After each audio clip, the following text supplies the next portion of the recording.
अस्सलाम वालेकुम everyone, welcome back to पाक जॉब एचके। आज की वीडियो में मैं डिस्कस करूंगी कि मोस्टली सुनने में आया है कि फिजिकल में बहुत सारे कैंडिडेट फेल हो रहे हैं, अनफिट हो रहे हैं, और क्या वजूहात है कि इस बार फिजिकल में मोस्टली बहुत सारे लोग फेल हो रहे हैं। तो बिना टाइम वेस्ट किए स्टार्ट करते हैं वीडियो। तो फिजिकल में इसलिए लोग मोस्टली 3-4 वजह हैं कि फेल हो रहे हैं। एक ये कि वो लोग जिनका 18 साल एज है, उन्होंने देखा है कि रिक्वायरमेंट उनकी 18 साल की एज से स्टार्ट होती है और जो है 30 साल की तक है उनकी रिक्वायरमेंट। तो जिन लोगों की 18 साल उम्र तो पूरी थी, लेकिन उन्होंने आईडी कार्ड बना हुआ नहीं है जिनका, या फिर बनने भी ही नहीं दिया। आई मीन टू से कि अगर जिसकी 18 साल पूरी हो गई थी और वो आईडी कार्ड अपना बनवाने के लिए एप्लीकेशन सबमिट करवा देता और टोकन लेकर भी फिजिकल में शामिल हो सकता था, लेकिन उन्होंने कहा कि 18 साल हमारी एज पूरी है तो बेफॉर्म की बिना पर हमें एंट्री मिल जाएगी, लेकिन उन लोगों को एंट्री नहीं मिली। सेकंड वजह ये है कि जिन लोगों का 1 मंथ रहता था 18 साल से, तो वो भी चले गए कि चलो कोई नहीं, 1 मंथ रहता है तो हम चले जाएंगे, तो उस बिना पे भी एंट्री नहीं मिली। और थर्ड ये है कि जिन लोगों का आईडी कार्ड गुम हो गया एप्लीकेशन तो उन्होंने दे दी थी, अप्लाई भी कर दिया था एएसएफ में, लेकिन जब अब उनकी रोल नंबर स्लिप्स आई हैं और अब आईडी कार्ड उनके पास मौजूद नहीं है तो एंट्री नहीं मिल रही। तो इसीलिए जिन लोगों का आईडी कार्ड गुम हुआ है वो लोग ये गलती ना करें, टोकन अपना दिखाकर न्यू आईडी कार्ड बनने की एप्लीकेशन सबमिट करवा के टोकन अपना लेकर जाए ताकि आपको एंट्री मिल जाए।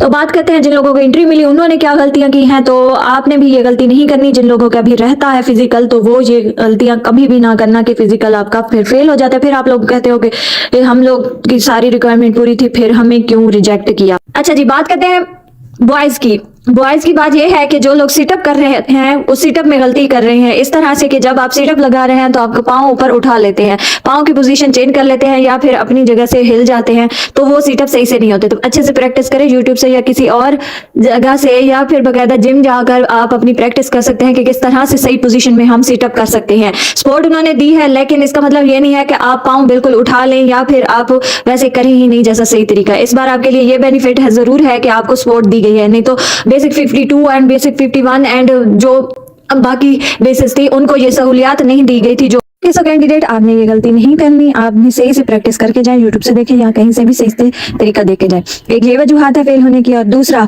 जो लोगों का माइंडसेट हुआ है कि जो रिक्वायरमेंट है 5.6 इंच हाइट की और 5.2 इंच गर्ल्स के लिए, तो जिनका 1 पॉइंट कम है या 2 पॉइंट कम है, 2 इंच कम है, तो वो लोग ये सोच कर चले जाते हैं कि खैर है इदारा हमें रियायत कर देगा, कोई बात नहीं, 1 इंच तो कम है।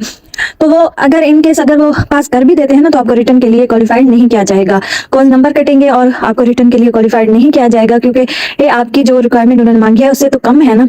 तो बेहतर यह है कि आप जाए ही नहीं। जिनकी आईज वीक है बहुत ज्यादा वो भी ना जाए। फिर आप लोग कहते हो कि हमारी तो सारी पूरी थी, हमें पास भी किया था, फिर हमें क्यों रिजेक्ट किया गया। तो ये वजूहात होती हैं जो आप लोग गलतियां कर जाते हैं कि जिन लोगों का वेट ज्यादा है तो वो ना जाए, लेकिन अगर जिनकी हाइट ज्यादा है तो जाहिर सी बात है बॉडी स्ट्रक्चर की वजह से आपकी हड्डियां भी उतनी ही होंगी, उतनी ज्यादा होंगी, तो वजन भी उतना ही ज्यादा होगा। शेप जैसी है मीन्स कि आपकी हाइट बड़ी है, जिनकी 6 फीट है तो उनकी वेट ज्यादा ही होगा, तो वो लोगों के ये कोई मसला नहीं है, वो लोग हो जाएंगे। तो ये वजूहात है फेल होने की। और दौड़ की बात करूं तो दौड़ का मैं पहले ही बता चुकी हूँ कि आप लोगों ने शुरू में नहीं इतना जोर लगाना कि आप रह जाए दौड़ में। मैं पहले बता चुकी हूँ कि स्टार्टअप में आपने स्लोली स्टार्ट करना है, इतना भी स्लो मोशन में नहीं करना, लेकिन स्लोली स्टार्ट करना है। अदर तो आप देखेंगे कि वो तो हमसे आगे निकल गए हैं बहुत और हम कैसे पास करेंगे, लेकिन थोड़ी देर बाद वही लोग पैदल चल रहे होंगे, और आप लोग दौड़ रहे होंगे। ये बात ध्यान में रखें, क्योंकि स्टार्टअप में ही आप बहुत ज्यादा फोर्स के साथ, बहुत ज्यादा जोर के साथ, जोश के साथ स्टार्ट करेंगे तो थोड़ी देर बाद आपका सांस फूल जाएगा। आप स्लोली आप शुरू करेंगे, आपकी बॉडी भी फिर उसी लिहाज से बैलेंस में आ जाएगी, आपका सांस भी बैलेंस में आ जाएगा, आप जो है रोड के साथ ग्रिप आपकी बन जाएगी, आपका बैलेंस बन जाएगा, तो आप बाआसानी अपनी जो रनिंग है वो पास कर लेंगे। हाँ, मिड में जब है थोड़ी सी रफ्तार ज्यादा करनी है, ये भी नहीं है कि बिल्कुल स्लोली रखें, और एंड पे तो आपने फिर पूरा फोकस, पूरा जोर के साथ, अपने जोश के साथ अपनी रनिंग को कंप्लीट करनी है। ये है, ये फेल होने की वजह ये है कि मोस्टली लोग अब ज्यादा ही जो है स्टार्ट होता है तो वो फुल फोर्स के साथ, और फिर आपका सांस फूल जाता है और साइड में पेन शुरू हो जाता है, जिसकी वजह से आप रनिंग पूरी नहीं कर सकते, जितना टाइम होता है उसमें नहीं कर सकते। तो ये वजूहात है फेल होने की। आप ऐसी गलतियां ना करें, मैं पहले ही बता रही हूँ, प्रैक्टिस करके जाएं। और जिन लोगों का ये इशू है, जो मैंने बताया है, आईडी कार्ड वाला या फिर वेट वाला, हाइट वाला, जिनकी आई साइड वीक है, जिनका कोई ना कोई ऐसा मसला है जो रिक्वायरमेंट में उन्होंने मांगा है उनमें से कम है, तो वो लोग काइंडली ना जाए, ना अपना टाइम वेस्ट करें, ना इदारे का टाइम वेस्ट करें, अपने पैसे भी ज़ाया ना करें। जाहिर सी बात है, जिन लोगों ने दूर दूर से जाना है, जहाँ जहाँ सेंटर है वहाँ जाना है, तो आपके अखराजात भी होंगे, खर्चा भी आएगा। तो अब बेहतर ये है कि आगे आपको कुछ हासिल भी ना हो, क्योंकि आपको पता है कि आपकी हाइट कम है तो आपको रिजेक्ट ही किया जाएगा। तो बेहतर ये है कि आप अपना टाइम वेस्ट ना करें। अदर्स डिपार्टमेंट में जो जॉब्स आई हुई हैं, आप वहाँ पे भी अप्लाई कर सकते हैं। जो लोग अब फिजिकल में रह गए हैं कुछ वजूहात की वजह से, तो वो मायूस ना हो। और जिन लोगों ने अप्लाई नहीं किया और अब उनको बहुत ही शौक हो रहा है कि हमने भी अप्लाई किया होता, तो आप फिक्र ना करें। या तो इसकी नेक्स्ट ईयर या फिर जब भी इसकी नेक्स्ट वैकेंसीज आएंगी आप तब अप्लाई कर लेना। लेकिन अदर्स वैकेंसीज भी आती रहती हैं, अब भी फिलहाल आई हुई हैं, मैं भी डिस्कस करूंगी कि कौन सी आई हुई हैं, तो उसमें भी अप्लाई कर सकते हैं। और अच्छे से प्रैक्टिस करें और ये वाली गलतियां ना दोहराएं कि फिर आपके नंबर पूरे भी हों और आपको रिजेक्ट किया जाता है अनफिट की वजह से। तो आपने ये सारी फोकस करना है। फिजिकल से ही आपका स्टार्टअप होता है अपनी मंजिल की तरफ, अपनी जॉब को हासिल करने के लिए। तो आपने ये गलतियां नहीं करनी। हाँ, फिजिकल में जो पास हो गया, नंबर कम है, तो उन लोगों के लिए भी ये है कि आपको हो सकता है रिटन टेस्ट में क्वालिफाइड ना किया जाए। तो जो लोग ये समझते हैं कि बस पास होना है, वो इस नियत से ना प्रैक्टिस करें, ये फोकस करें कि हमारे ज्यादा से ज्यादा नंबर आए ताकि हम रिटन टेस्ट के लिए क्वालिफाइड हो जाएं।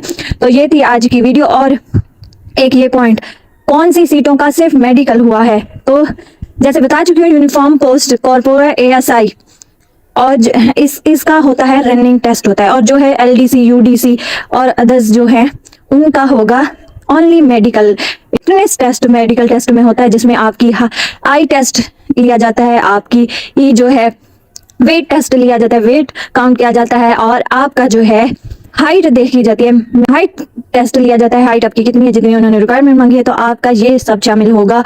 LDC UDC सिविल पोस्टें जो है उनका सिर्फ मेडिकल होगा। अदरवाइज जो है फिजिकल बॉयज का रनिंग और सिटअप पुशअप और गर्ल्स की ओनली रनिंग, ये होगी फिजिकल में। यूनिफॉर्म पोस्ट जो कि है कॉर्पोरल ASI, ऐसी किस्म की जो जॉब्स हैं, यूनिफॉर्म्स की सीटें हैं, उसके लिए होगा। बहुत शुक्रिया।